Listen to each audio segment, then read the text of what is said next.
Peygamberimizden evvel kavim kavim, millet millet peygamber gelmiş. Ama Resulullah Efendimiz alemlere rahmet olarak geldi. Bütün insanlığın ve cinnilerin peygamberidir. Ona gelen kitap da öyledir. Bütün insanlığa gelmiştir.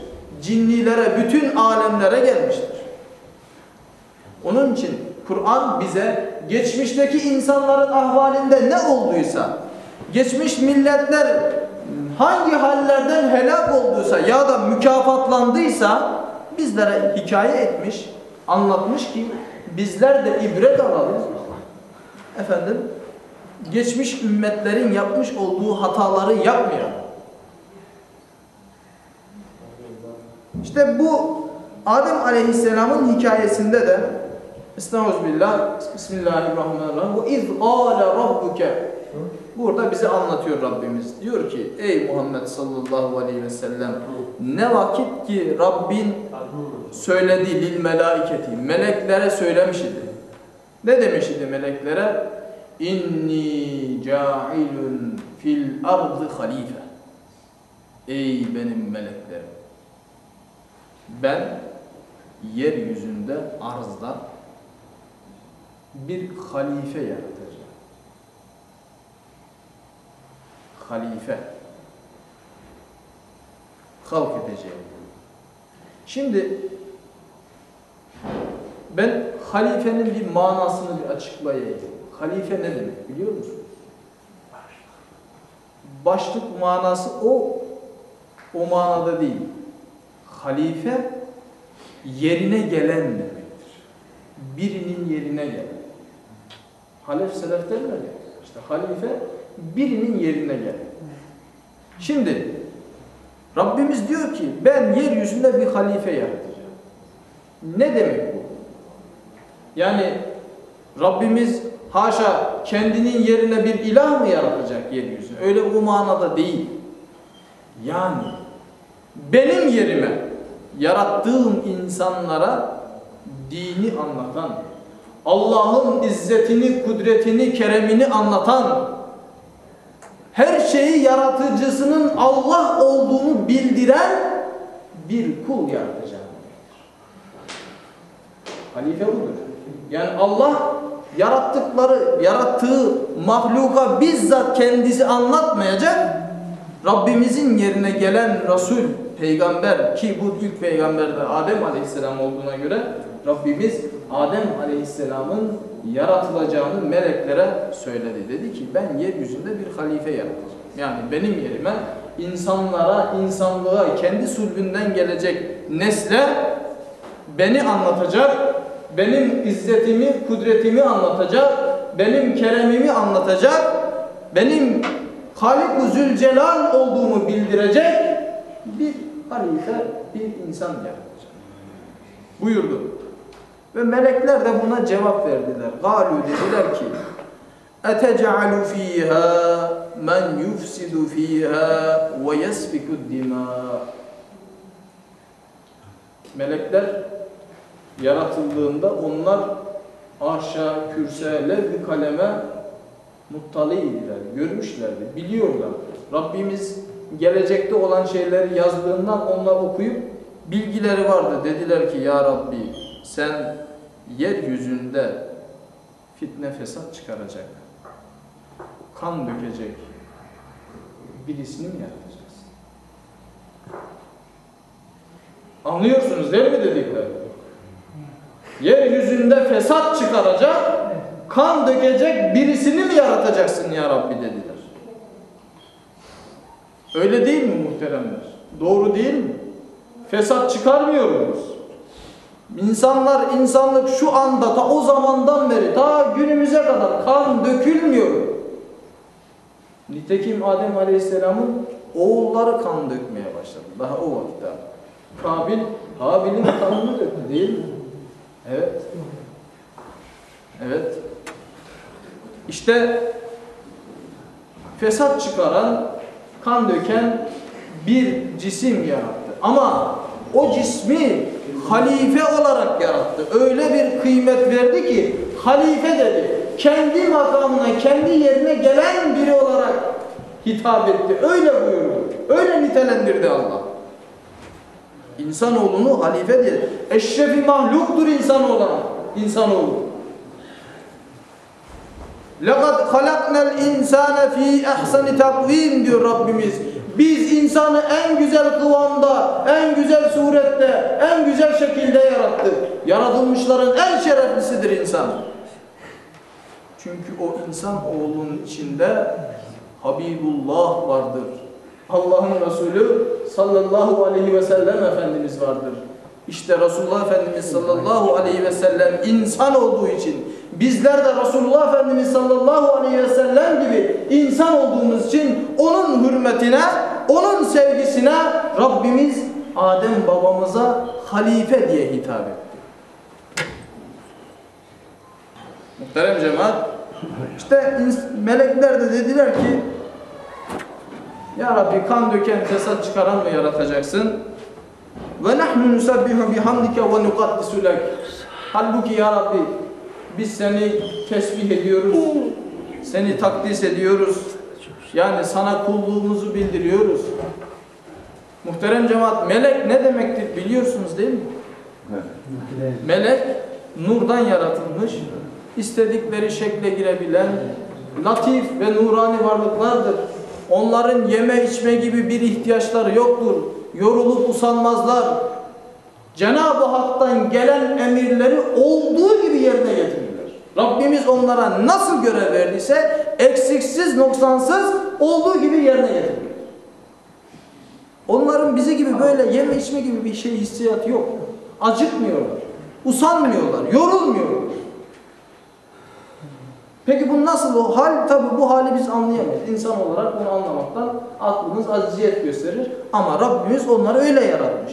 İşte öyle varlıklar diyor ki ya Rabbi halbuki biz seni takdis ediyoruz. Seni tesbih ediyoruz. Sana kulluğumuzu en güzel şekilde yerine getiriyoruz. Böyle olduğumuz halde sen yine insanı halk edecek misin? Dediklerinde Rabbimiz gâle buyurdu ki inni a'lemu ma la ta'lemun. Ey melekler! Şüphesiz ben sizin bilmediklerinizi bilirim. Sizin anlamadıklarınızı bilirim. Neticede melekler de mahluk. Her şeyi bilmiyorlar. Her şeyi anlayamıyorlar. Onlar da bizi gibi bir mahluk. Ama bizden farklı.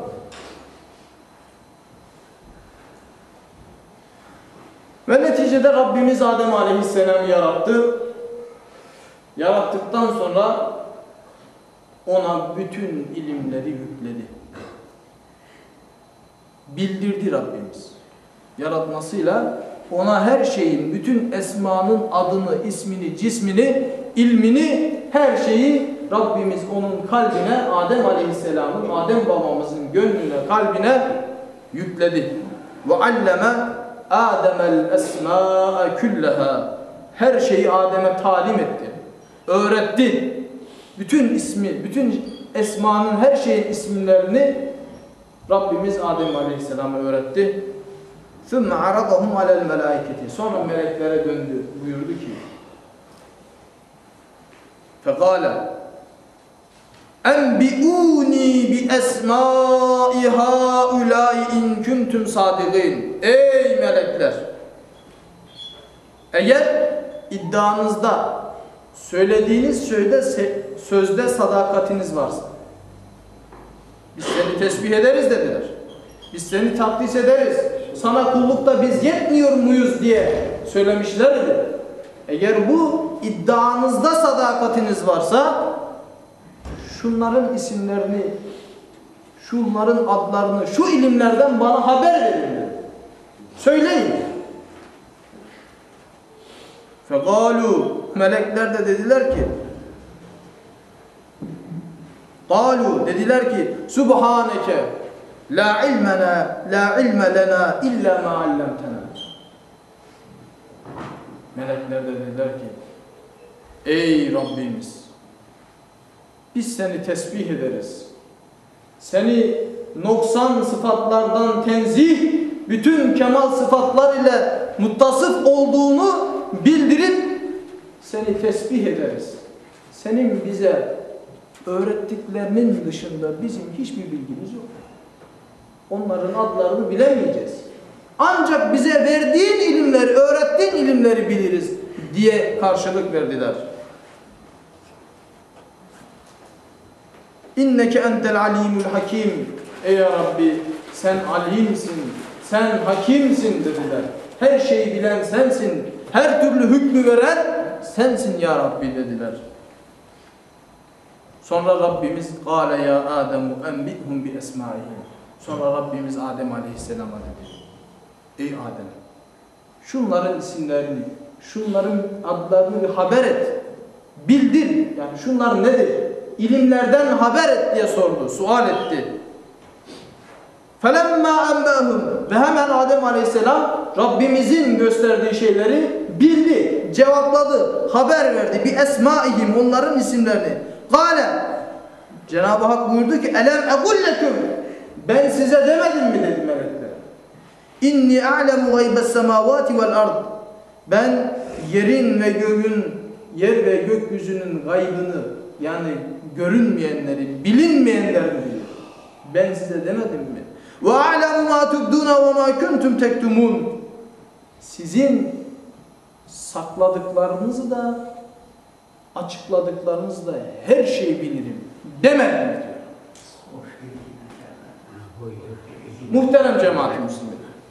Şimdi burada size bir bilgi, yani buradan bize düşen hisseyi anlatıyor. Evet, Adem Aleyhisselam'ı Rabbimiz yaratacağını bildirdi. Melekler tabii ki Rabbimize karşı çıktıklarından değil, onun takdirine karşı geleceklerinden değil, sadece Rabbimizden, hikmetinden sual etmek, öğrenmek için, ya Rabbi kan döken, fitne fesat çıkaran birisini mi yaratacaksın? Halbuki biz seni tesbih ederiz, sana hamd ederiz, sana kulluğumuzu eksiksiz yerine getirmeye çalışırız, yerine getiririz. Senin bize öğrettiğin ilimleri, senin bize verdiğin vazifeleri olduğu gibi yaparız. Daha bunun halinde yeryüzünde kan döken, fesat çıkaran, huzursuz, sana isyan eden, sana karşı gelen, senin emirleri yapmayan bir varlık niçin yaratıyor? Rabbimiz sizin bilmediklerinizi ben bilirim dedi. Adem Aleyhisselam'ı halk etti. Adem Aleyhisselam meleklerin bilmediklerini bildi. Ve Rabbimiz de işte böyle, ben sizin bilmediklerinizi bilirim diyor. Şimdi bu muhterem cemaatimiz,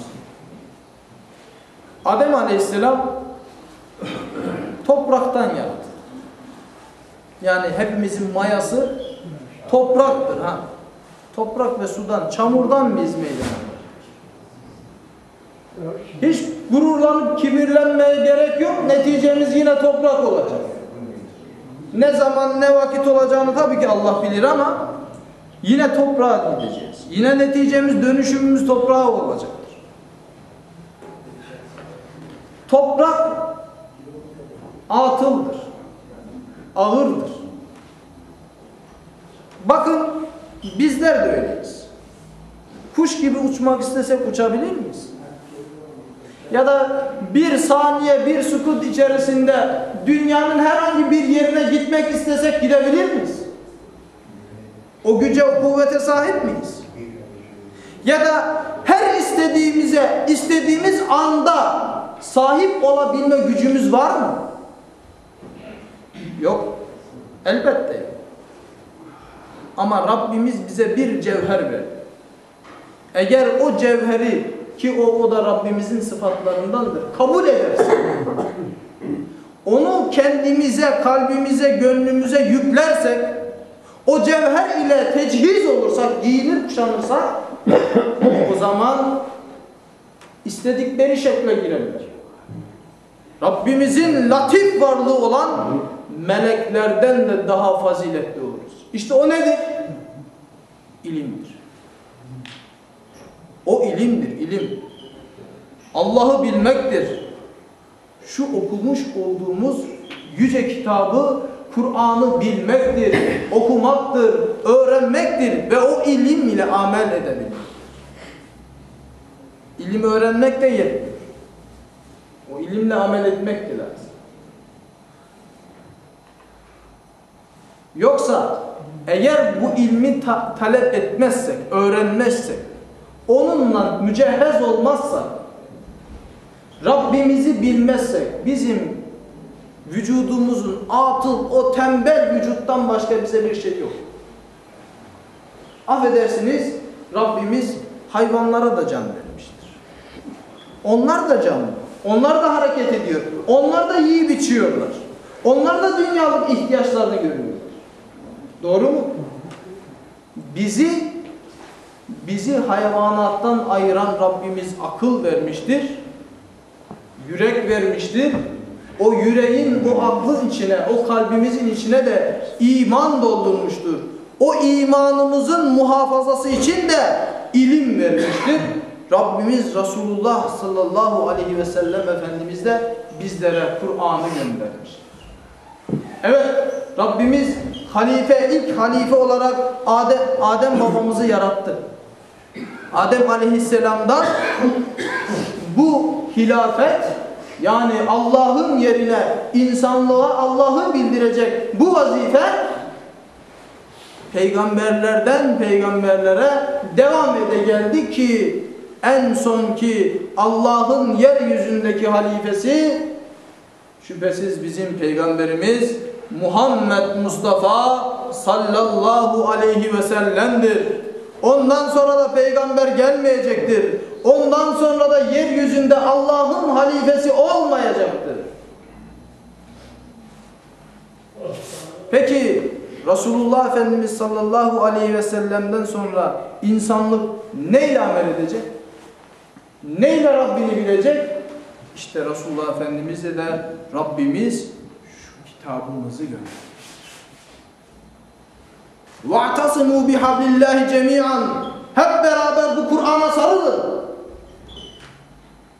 Buna sarılırsak, bununla amel edersek, Kur'an'ın çizdiği çizgide gidersek, o zaman Rabbimize gideriz. O zaman doğru yolda olmuş oluruz. O zaman haktan ve hakikatten ayrılmamış oluruz kıymetli kardeşlerim, muhterem cemaat. O zaman yeryüzündeki Rabbimizin halifesi Hz. Muhammed Mustafa sallallahu aleyhi ve sellemin sünnetine yapışmakla, sünnetine sarılmakla, Rabbimizin ilmini öğrenmekle Rabbimize karşı kulluk vazifemizi yapmış oluruz. Meleklerin dediği gibi fitne fesat çıkaran, kan döken gruptan, zümreden olmamış oluruz. Rabbini bilmeyenler, Allah'ını tanımayanlar fesat çıkarmakta hiç zorluk çekmezler. Çünkü Rabbini bilmeyen Rabbinden korkmaz ki. Allah'ı tanımayan Allah'tan korkmaz ki. Allah'ı tanımayan Allah'a isyan etmekten de korkmaz. İnsanları öldürmekten, katletmekten de korkmaz. İnsanları hak yoldan çıkarmaktan da korkmaz. Bizi biz yapan ilimdir muhterem cemaatimiz. Bizi biz yapan, Müslüman yapan, bizi hak yolunun yolcusu yapan Kur'an'dır. Sünnet-i Resulullah'tır. Onu öğrenmektir, öğretmektir, yaşamaktır, yaşatmaktır kıymetli kardeşler. Bakın bir hadis-i şerif. İlim öğrenmekle alakalı. Kur'an'ı okumakla alakalı. Miftahun Necat isimli bir kitaptan alındı. Kâlen Nebiyyü sallallahu aleyhi ve sellem yahrucu kavmen fi ahiriz zaman ana minhum ve hum minni. Ahir zamanda bir kavim çıkacak diyor Rabbim. Peygamberimiz sallallahu aleyhi ve sellem. Ahir zamandaki kavim kim? Bizler işte. Ama bu kavmin içinden ayrılıyor. Kim onlar? Diyor ki onlar, ben onlardanım, onlar da bendendir diyor Resulullah. Pek şerefli bir kavim, pek şerefli bir cemaat, pek şerefli bir topluluk. Ve inne ammetehum evliyaullahi. Onlar hepsi Allah dostlarıdır. Gıyle helleküm alametün. Ya Resulallah, onların bir alameti, izi var mı? Kim onlar? Böyle methettiğiniz, övdüğünüz, ben onlardanım, onlar da bendendir dediğiniz o kavimin bir alameti var mı? Kâle ne'am. Evet, var. Leysû bi kethîril ilmi ve leyse indehu min kitâbillâhi kethîrâ. Onlar pek fazla sizin gibi böyle Resulullah'ın dizinin dibinde yetişmiş insanlar değiller. Alim, ilim sahibi kişiler değiller. Onlar Allah'ın kitabından da fazla yazılı, Allah yoktur yanlarında. Yani Allah'ın kitabından da pek haberleri yoktur. Fazla okumamışlardır. Okusalar da anlamamışlardır. Öyle değil miyiz? Kur'an'ı okumasını bilsek de anlamayı bilmiyoruz. يَتَعَلَّمُونَ Kur'an, ama onlar Kur'an'ı öğrenirler. عَلَى كِبْرِ سِنِّهِمْ, kartları da öğrenir. Yani kart olmalarına rağmen, pek yaşları geçmiş olmalarına rağmen Kur'an öğrenirler. وَيَتَعَلَّمُونَ بِالْحِيلَةِ مِنْ حَلَاوَةِ الْقُرْآنِ, Kur'an'ın tadından, Kur'an'ın lezzetinden öyle tat ve lezzet alırlar ki o tat ve lezzetle Kur'an öğrenirler. وَاِنَّ الْا۪يمَانَ وَالسُنَّةَ اَثْبَتُ ف۪ي قُلُوبِهِمْ مِنَ الْجِبَالِ الرَّوَاسِينَ.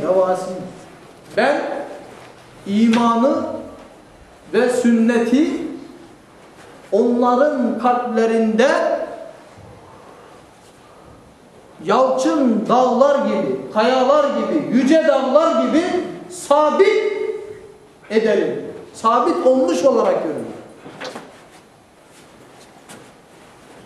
يَبْعَثُهُمُ اللّٰهُ بِالْبُشْرَى وَيَرْضِيَ بِمَا هُمْ فِيهِ وَيَحْشُرُهُمْ يَوْمَ الْقِيَامَةِ فِي زُمْرَةِ الْاَنْبِيَاءِ. Onlara Allah onları gönderir, müjdeler olsun. Allah onları bir müjdeyle gönderir ve onlardan Allahu Zülcelal razıdır. Allah onlardan razı olur ve onları Hazreti Allah kıyamet günü peygamberlerin zümresinde haşreder. Peygamberlerle beraber haşreder. Ve yerzugul ibadu bihim ve yerfa'ul belâhu bihim. Ve onların hürmetine Allah diğer kulları da rızıklandırır ve onların hürmetine Rabbimiz belaları da def-u rafi kaldırır. Muhterem cemaat-i müslimin, bakın bu hadis-i şerif ne güzel bir müjdedir.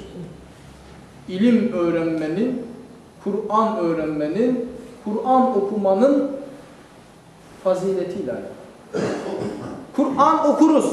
Efendim birçokları der okuruz efendim, anlamayız. Evet, anlamayabiliriz. Çünkü Kur'an bizim dilimizde değil. Biz Kur'an'a yabancı bir dilde, bir milletten olabiliriz. Ama bu değildir ki Kur'an'ı öğrenmeyeceğiz.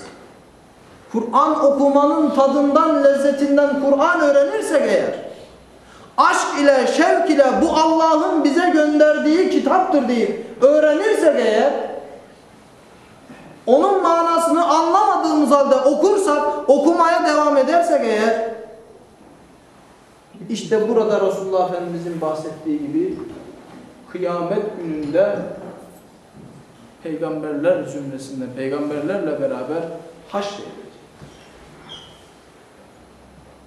Muhterem cemaat-i müslümin, bir hadis-i şerif daha var. Bunu Arapçasını bulamadım ama mealinden okuyabildiğimce, anlatabildiğimce sizlere izah edeyim. Bir gün Resulullah sallallahu aleyhi ve sellem sohbet ederlerken, azabı ve cehennemin şiddetini anlatırken bir grup, bir zümre insandan bahsediyorlardı. Ahirette bir zümre insan olacak. Sırattan süratle, şimşek gibi geçecekler buyuruyor Resulullah Efendimiz. En son cennetin kapısına geldiklerinde girin cennetime buyuracak. O insanlar da hayır girmeyiz diyecek. Allah Allah, bakın cennetin kapısına kadar geldiler. Rabbimiz girin dedi. Hayır biz girmeyiz diyecekler. Bunun üzerine sıratı zar zor geçen, ömürleri boyunca cennete girebilmeyi arzulayan insanlar hayret edecek. Bunlar kim diye merak edecek. Cenab-ı Hak sebebini bildiği halde ders olması için sual edecek. Herkes sırattan zar zor geçip cennete girmek için bu kadar istekliyken sizler sıratı şimşek gibi geçtiğiniz halde niçin cennete girmiyorsunuz? Ya Rabbi, ifadeleri aynen böyle. Ya Rabbi, biz dünyadayken bütün zamanımızı Kur'an-ı Kerim okumak ve okutmakla geçirdik. Anamızdan, babamızdan, ailemizden ayrı kaldık. Bizim ana babamız, kardeşlerimiz, akrabalarımız cehennemdeyken biz nasıl cennete girelim? İşte onlar Kur'an-ı Kerim okuyan insanlardır. Onlar Kur'an talipleridir. Onlar gurbete giden, ana babadan ayrı kalıp Rabbimizin kitabını okuyan insanlardır. Sonra Cenab-ı Hak o halde tutun yakınlarınızın, akrabalarınızın ellerinden. Her biriniz ailenizden 70 kişiye şefaat etme salayeti veriyor. O sırada sahabe-i kiramdan bir bedevi arka saftan kalabalığı yara bir dakika ya Resulallah, bir dakika ya Resulallah diyerek Efendimiz sallallahu aleyhi ve sellemin yanına geliyor. Diyor ki ya Resulallah, peki benim halim ne olacak? Ben ne yapacağım? Benim halim ne olacak? Benim kimsem yok. Evladı yalı yok. Çoluğu çocuğu yok. Bana kim şefaat edecek? Resulullah Efendimiz sallallahu aleyhi ve sellem buyurdular ki onlara yardım edersen, yani Kur'an okuyanlara yardım edersen, iyi dinleyin. Muhterem cemaat, efendiler, iyi dinlemenizi rica ediyorum. Bakın ne buyuruyor kimsesiz insana Resulullah Efendimiz. Eğer onlara yardım edersen, hizmet edersen, sen de kurtulursun, cennete girersin. O zat da şöyle buyuruyor. Peki ya Resulallah, benim elimden kim tutacak? Onun da bir şeysi yok. Bunun üzerine Resulullah Efendimiz sallallahu aleyhi ve sellem o zatın elini sımsıkı tutarak senin elinden ben tutacağım, cennete beraber gireceğiz buyurdular. Evet, yardım etmek istedi ama yardım edecek bir şeysi de yok. Ne bedeniyle ne malıyla bir şeysi yok. Ve ona da Resulullah Efendimiz ben senin elinden tutacağım diyor. Muhterem cemaat-i Müslümin, tabii ki ezan-ı Muhammediye okunurken anlattık ama anlattıklarımız boş şeyler değil. Hadis-i şerif anlattık. Ezana hürmet, eğer ki laubali şeyler konuşursak hürmetsizlik olur. Eğer ezan okunurken Kur'an okunursa ve hadis okunursa, Kur'an anlatılırsa o hürmetsizlik değil, ezana icabettir. İcabet ettik. Biz ezana icabetsizlik etmedik. Oradan bir ses geldi de ona cevap için söyledim. Ezana icabetsizlik yapmadık. Biz ezana icabet ettik. Ezana icabet ya susarak müezzinin söylediğini söyleyerek olur ya da Kur'an okurken olabilir. Susmak icap etmez. Ya da Kur'an ayetlerinden, Resulullah'ın sünnetlerinden okunursa bu ezana hürmetsizlik değildir. Bunu da sizlere bildirmiş olduk. Muhterem cemaat-i Müslümin, Rabbimiz Kur'an ilmiyle amel eden kullarından eylesin. Şu Resulullah Efendimizin bahsettiği zümreye de bizleri ilhak eylesin inşallah. Kur'an okumak, öğrenmek farzdır, öğretmek farzdır, öğrenenlere, öğretenlere yardım etmek farzdır. Üzerimize düşen vazifedir eğer kurtulmak istiyorsak. Bize dünyada Kur'an lazım. Hangi ameli işliyorsak işleyelim, hangi dünyalık zanaatı işliyorsak işleyelim, bize bu dünyada Kur'an lazım. Bu Kur'an bize ahirette zaten kurtarıcımızdır. Amin.